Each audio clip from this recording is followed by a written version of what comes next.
solicitação da Fabíola, né, do pessoal da qualidade, do produtor Jaime fazer. Doutor Jaime. Pessoal, tudo bem? Boa tarde, obrigado pela presença. Vamos conversar um pouquinho dos dois protocolos mais importantes que a gente tem aqui no hospital, né? Falar um pouquinho de infecção do trato de urina e falar das infecções pulmonares, né? Infecções respiratórias, né? São, né, as duas principais patologias que a gente recebe os pacientes, né? Nos blocos, principalmente no bloco clínico, né? Então, ITU e infecção pulmonar são as duas patologias as maiores demandas de patologias nossas são as duas, né? Então é interessante a gente ter aí uma rotina de condução, né? E daí quando a Anne me conversou, né, falou que queria que a gente apresentasse, né? Lógico que a gente faz, né, com o maior prazer, mas lembrando que eu e a Virgínia somos infectologistas, então a gente sempre vai puxar a sardinha para o nosso lado, a gente vai acabar falando, lógico, muito mais da parte de micro-organismo e do antibiótico em si, da cultura, do que exatamente, né, do manejo clínico, né, da parte respiratória, né, ou até do manejo, né, do trato urinário. Então a gente vai realmente focar mais na parte de micro-organismo de cultura. Então vamos lá. A gente está tá compartilhando, né, Anny? Vamos ver. Pessoal, dá para ver? Passou? Passou o slide? Passou, né?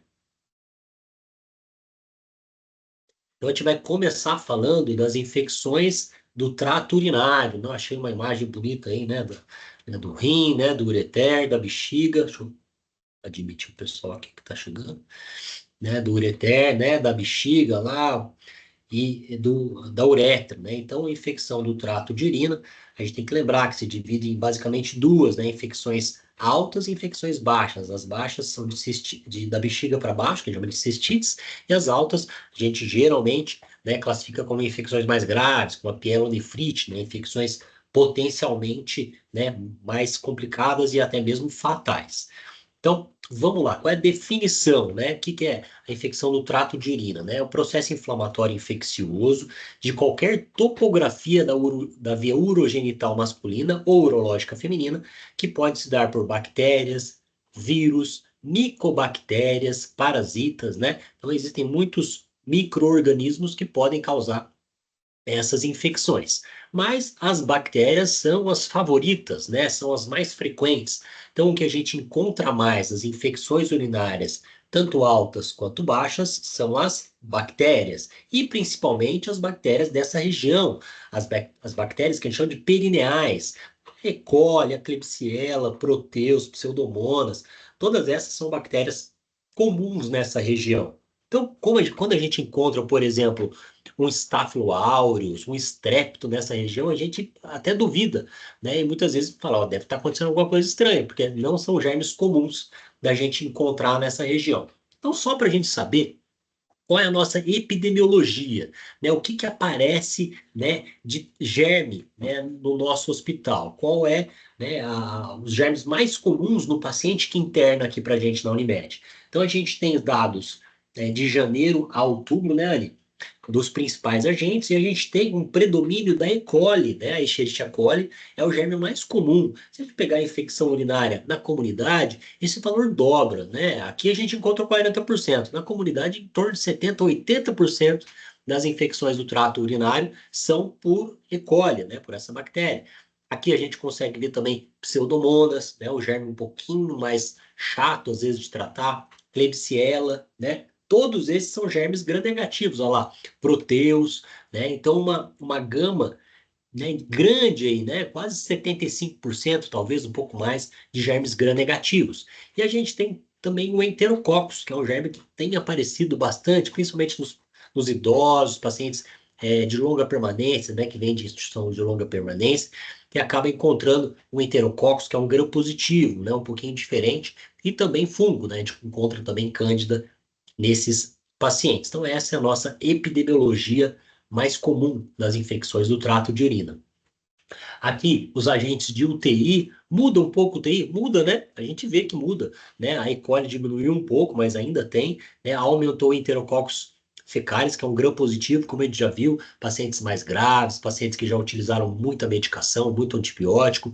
A Klebsiella é um germe mais importante nessa população também, de casos mais graves, né, casos de UTI. Citrobacter, Pseudomonas, Staphylo aureus, né, como eu falei, quando a gente vê um gram positivo nessa região que não é para estar, a gente já desconfia, e geralmente tem a ver, né, com gravidade.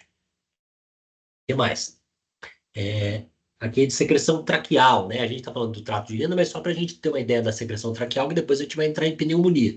Então, quais são os germes que a gente encontra no trato respiratório? Pseudomonas, Klebsiella, Staphylo aureus, acineto. Infelizmente, a gente tem encontrado mais do que nos últimos anos, então a gente está mais esperto, estamos tomando as medidas, né, para tentar, né, entender por que tem aumentado esses germes mais problemáticos, né, como Klebsiella e acineto, né, mas são os germes mais comuns que a gente encontra no trato respiratório, na secreção traqueal. Mas isso a gente vai falar mais na parte da pneumonia.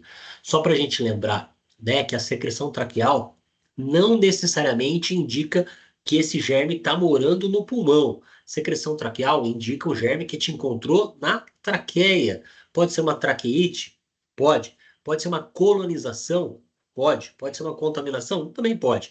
O que geralmente ocorre é uma colonização. Esses pacientes, né, com secreção traqueal com germes mais problemáticos, geralmente estão na UTI há muito tempo, idosos, internações mais prolongadas, é o que a gente costuma ver, né? E aí a gente vai voltar a falar melhor disso nas infecções do trato respiratório. E o perfil geral, só para a gente saber, né, o que a gente mais colhe, olha que interessante, a gente está falando de infecção do trato de urina.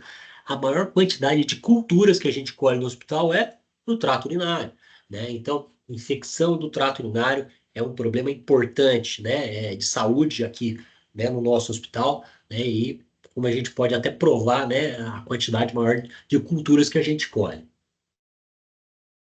Aqui também a coleta aqui no bloco 5, né, da urina e urocultura, a gente consegue ver que durante todo o ano a gente colhe bastante, né, urina e urocultura principalmente. Então, realmente, a infecção do trato de urina talvez seja uma das principais, se não a principal, né, internação que a gente tem na clínica, né?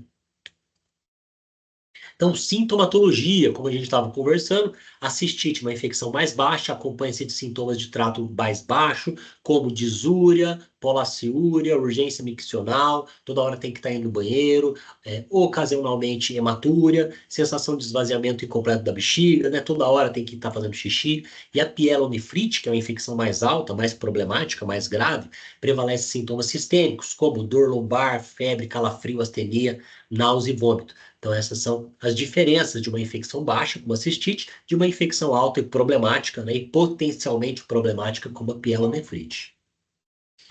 Diagnóstico, né, a gente tem nas infecções do trato urinário, né, o principal diagnóstico é o diagnóstico clínico, né, para a gente entender a sintomatologia, tentar classificar, fazer um exame clínico voltado para a queixa do paciente, para a gente poder diagnosticar. A urina 1 é conclusiva? Isso é muito importante essa pergunta, né? A urina 1 é conclusiva? Não. Urina 1 dá diagnóstico de infecção de urina? Não. O que dá diagnóstico de infecção de urina é a clínica. A urina apresenta indícios. Quais são os indícios? Aumento de leucócito urinário. Aumento de leucócito urinário é igual à infecção do trato urinário? Não. O paciente pode ter uma bacteriúria assintomática, né? Pode ter um pouco de bactéria no trato que não necessariamente causa infecção. Então, a urina 1 dá para nós indícios. Leucocitúria, nitrito positivo, né? Algumas alterações que, somadas à clínica, indicam uma infecção, né? E a cultura de urina e o antibiograma também não dão diagnóstico, né? Eles dão agente, diferente de diagnóstico. Diagnóstico quem dá é clínica, né? O agente, a gente vai saber o que está colonizando, morando no canal. Se o paciente tem sinal e sintoma com o germe identificado, aí sim, aí eu sei qual germe está tratando, está causando a infecção. Se o paciente não tem sinal e sintoma e vem o germe positivo, eu sei qual germe está morando no trato genitourinal do paciente, né? Geniturinário do paciente. Certo, pessoal? Então, internação na clínica médica, né? Em geral, a infecção do trato urinário baixa não requer internação, né? Exceto fatores complicadores, né? Morbidade descompensada, infecções que exijam tratamento sistêmico, né? Endovenoso, infecção urinária alta, né? Como a gente sabe, a pielonefrite pode evoluir para uma sepse, deve sempre ser internadas, pelo menos no começo, né, para uma antibiótico terapia parenteral. Pielonefrite complicada, com necessidade de abordagem urológica, né, os abscessos, estável hemodinamicamente, lógico, né, sem sinais de descompensação clínica, o paciente que está descompensado tem que ir para a UTI, né. Pacientes sem condições de receber antibiótico por via oral, lembrar que também existe o SAD para esses casos, né. E pielonefrite complicada por germe resistente, isolado, em geral infecção recorrente, como é comum, né, os nossos pacientinhos de infecções recorrentes aí da clínica, né, que acaba necessitando de antibiótico terapia parenteral. Grupos especiais que a gente tem que estar de olho. Paciente diabético, né? O paciente diabético sempre evolui de uma maneira mais complicada, muitas vezes mais grave, né? Aumenta a incidência de complicações, como pielonefrite enfisematosa, abscesso renal, necrose de papila, pacientes imunossuprimidos, né? Os pacientes com neoplasia, pacientes com doença autoimune descompensada, pacientes muitas vezes com HIV, alguma coisa assim descompensada, a gente tem que dar uma atenção maior também. O idoso, né? Lembrar de avaliar a condição clínica, infecção recidivante, sintomas atípicos, né, no idoso. Muitas vezes o idoso não vai referir, né, poliúria, dor, vai estar mais desorientado, inapetência, né, diminuição de apetite, de paladar. Isso muitas vezes pode ser algo a favor do diagnóstico de infecção do trato de urina no idoso. Grupos especiais, né? Uropatia obstrutiva, isso é muito comum, né? Até aqui pra gente, a gente tem bastante paciente que interna aí com cálculo renal, né? E isso tem muita associação com infecção do trato de urina. Então, pacientes com ITU associada decorrente de obstrução urinária, por exemplo, cálculo obstrutivo, né? Devem ser internados e preparados para desobstrução, né? Com rapidez, né? E geralmente se notifica o urologista e ele que acompanha, né? De uma maneira mais próxima, né? Exames, como a gente já sabe, urina, urocultura e hemocultura devem ser solicitados nas infecções urinárias mais graves, mais altas. Exames de imagem, ultrassom e tomo, né? Principalmente quando a gente suspeita aí de alguma coisa mais problemática, um abscesso, um cálculo às vezes impactado, alguma coisa nesse sentido, né? E a ressonância pode ser utilizada como alternativa, né? A tomografia em alguns pacientes, principalmente em gestantes, né? Tratamento, né? A antibiótico terapia empírica deve ser iniciada logo após a coleta da urocultura, né? Uma vez que o resultado demora aí de 1 a 5 dias.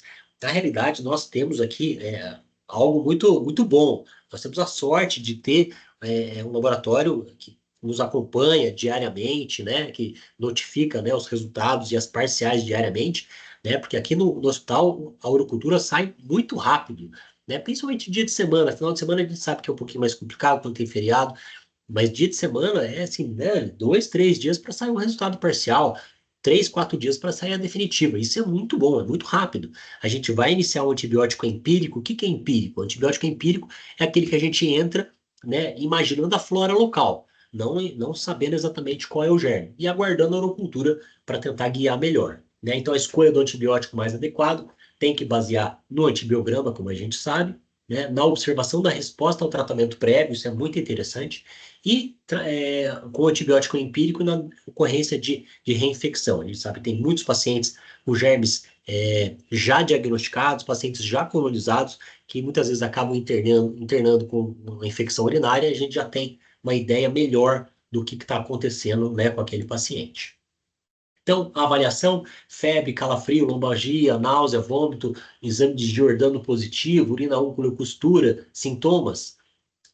Sim, vai seguir o protocolo de sepsis, né? O paciente está séptico. E não, a gente geralmente vai iniciar a ceftriaxona, é o nosso antibiótico base, né? Abaixo de 80 quilos, 2 gramas ao dia, acima de 80 quilos, 4 gramas ao dia, né? Resultado da urocultura o mais rápido possível, para a gente discutir o caso, né? Guiar o esquema e tentar deshospitalizar da melhor maneira possível, né? E critérios de conversão da terapia oral, né? Os pacientes internados com antibiótico que na cultura indique uma possibilidade de tratamento por via oral, né? Alguma coisa mais, por exemplo, cipro, né? Dá para passar do IV para o VO, ceftriaxona dá muitas vezes para deshospitalizar por SAD, né? Mas a gente não tem essa medicação via oral ainda. Vai chegar alguma coisa em breve, mas ainda não tem. Certo, pessoal? Então, primeira Metade do treinamento já foi, falamos das infecções do trato de urina, e agora vamos falar um pouquinho das infecções respiratórias, né? Vamos falar um pouco da pneumonia, né? Do protocolo de pneumonia, né? Então, o que que é pneumonia? Qual é a definição, né? Doença inflamatória aguda de causa infecciosa que acomete os espaços aéreos e são causados por vírus, bactérias, micobactérias, parasitas, fungos, né? E principalmente vírus e bactéria, né? A gente tem, né, as pneumonias, né? Quando é vírus, a gente chama mais até de pneumonite às vezes, né? Causada principalmente por bactéria e vírus, né? O que é micobactéria? Micobactéria é a tuberculose, uma delas, né? Chamam micobactérias típicas e atípicas. Parasitas podem causar mais difícil, doenças fúngicas podem chegar no pulmão? Pode, né? Paracoccidioidomicose, histoplasmose, são doenças fúngicas do pulmão também. Então, basicamente, nós vamos falar aqui de bactéria hoje, né? Lembrando que o vírus é algo muito importante, principalmente nos últimos anos, né? Com Covid, com influenza, né? H1N1 sempre aparecendo para gente. Então, mas basicamente a gente vai falar mais da parte das infecções bacterianas. Então, a pneumonia bacteriana adquirida na comunidade se refere à doença adquirida fora do ambiente do hospital ou em unidades de atenção à saúde, ou ainda que se manifesta em até 48 horas da admissão ao hospital. Então, o paciente internou, fez 24 horas, diagnosticou pneumonia, isso não é hospitalar. Hospitalar é acima de 48 horas. Antes de 48 horas, a gente considera uma infecção da comunidade. Certo, pessoal? Então, epidemiologia, né? O Streptococcus, né? É o agente causador de 60% dos casos. Então, a gente sempre vai tratar, né, as pneumonias da comunidade voltando nossa atenção para esse agente, né? O pneumococo ou Streptococcus pneumoniae, que é a mesma coisa, ele causa a maioria das infecções respiratórias na criança, no adulto, no idoso. Mesma coisa da E. coli no trato de urina é o Strepto no trato respiratório. Então, nossa primeira opção, né, de tratamento são medicações que cubram o pneumococo, ou Streptococcus, né? Então, DPOC, paciente que já chega com o pulmão, né, já com fibrose, uma doença estrutural, a gente tem que pensar, além do Streptococcus, temos que pensar em pseudomonas, em legionela, né? Muitas vezes, o pessoal acha estranho, o paciente já internou tomando cefepime. Sim, ele já tinha uma doença crônica no pulmão, já tinha uma fibrose pulmonar. Muitas vezes a pseudomonas gosta dessa fibrose pulmonar, então muitas vezes a gente tem que ampliar o esquema já de cara. Pacientes etilistas, né, alcoolistas, lembrar do pneumococo primeiro, germes anaeróbios de boca, né, o alcoolista, né, muitas vezes acaba, né, ficando muito tempo, né, sem cuidar, né, da higiene oral, acaba fazendo aspiração de anaeróbio oral, né, e lembrar da tuberculose também. O etilista tem um aumento, né, de infecção por tuberculose.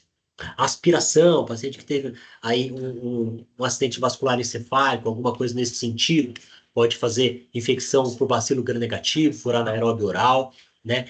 Olha que interessante, exposição em hotel, em navio, a gente tem que lembrar da legionela, que é o germe comum, que é o germe comum da pneumonia do ar-condicionado, pneumonia comum dos navios, né? Exposição a pássaro, lembrar da clamídia, psittace, né? Muitas vezes faz infecção, né? Em quem tem viveiro, né? De ave, acaba cuidando muito de ave, pode ter pneumonia por clamídia. Exposição a morcego, histoplasma, doença fúngica, né?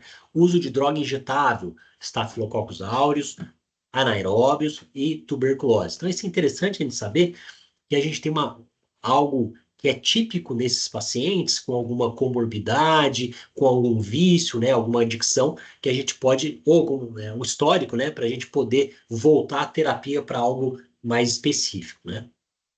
Então, diagnóstico, achado clínico que eleva a probabilidade de pneumonia, como tosse, febre, calafrio, dor pleurítica, né? Exame físico, sinais mostrando, né, aumento da frequência respiratória, taquipneia, taquicardia, febre.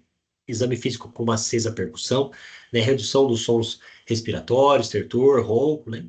Indicação da radiografia de tórax, né? Quadro clínico compatível, confirmação diagnóstica, presença do infiltrado, da consolidação, como a gente sabe, e indicação de tomografia, suspeita de pneumonia forte, com raio-x negativo, uma elucidação diagnóstica, e lembrar que a partir do momento que a gente tem tomografia, é interessante fazer, né? A gente tem cortes melhores, a gente consegue visualizar melhor, né? Qual é o tipo do infiltrado? É um infiltrado em vidro fosco, que é mais viral? É um infiltrado consolidativo, que tem mais a ver com pneumonias típicas? É um infiltrado difuso, parece mais uma pneumonia atípica? Então, a tomografia veio para ajudar muito a gente, né, nesse diagnóstico de pneumonia e tem que ser pedido sim para a gente poder fazer o melhor diagnóstico possível, né?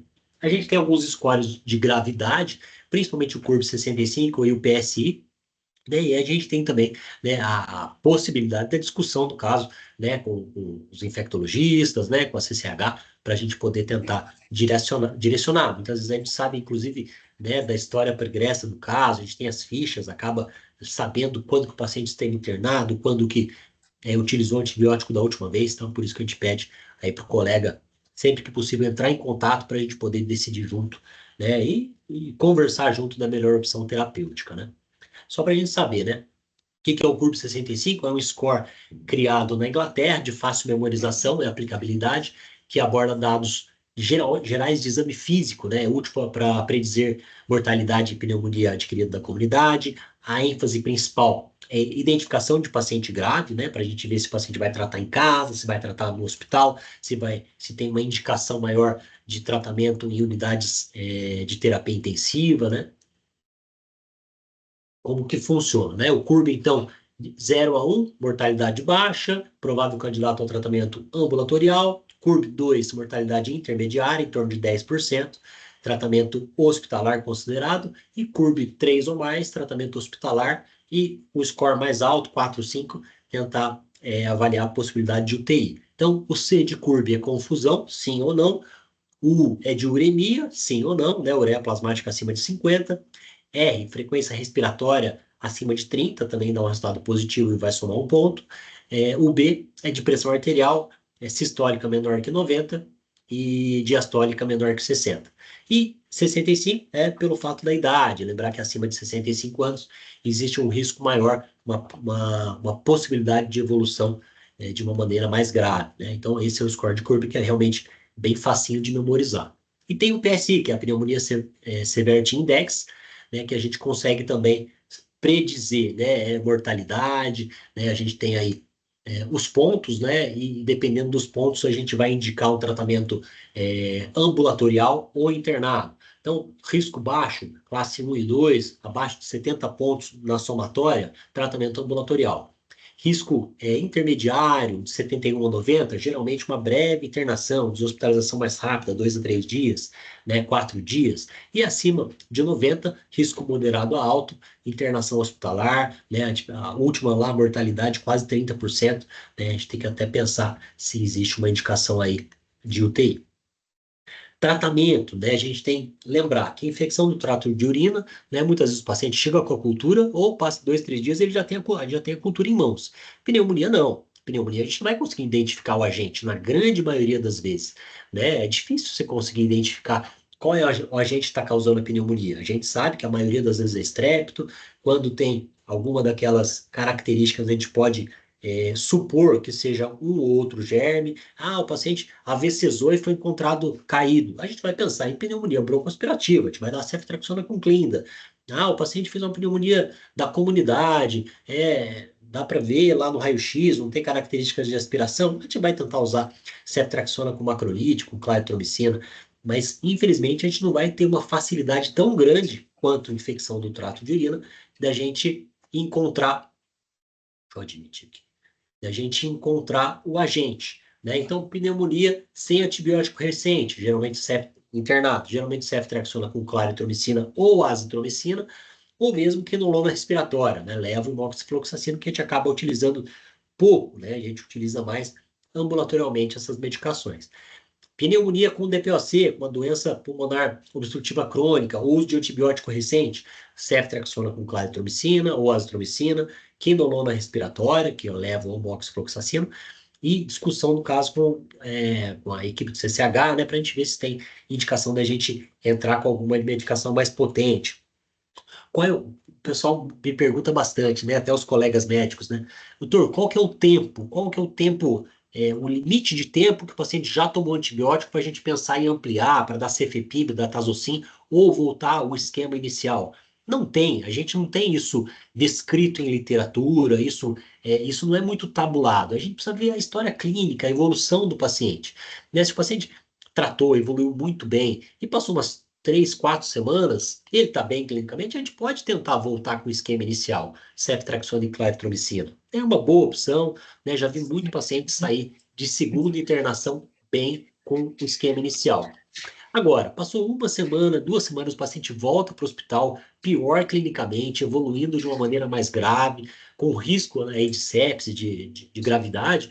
Muitas vezes a gente não vai ter tempo de esperar exame, de esperar cultura, nem nada assim, e vão ter que ampliar o esquema já, né, já direto, já na chegada do paciente. Por isso que a gente tem os protocolos já de início, aí, de cefepime, de tazocin.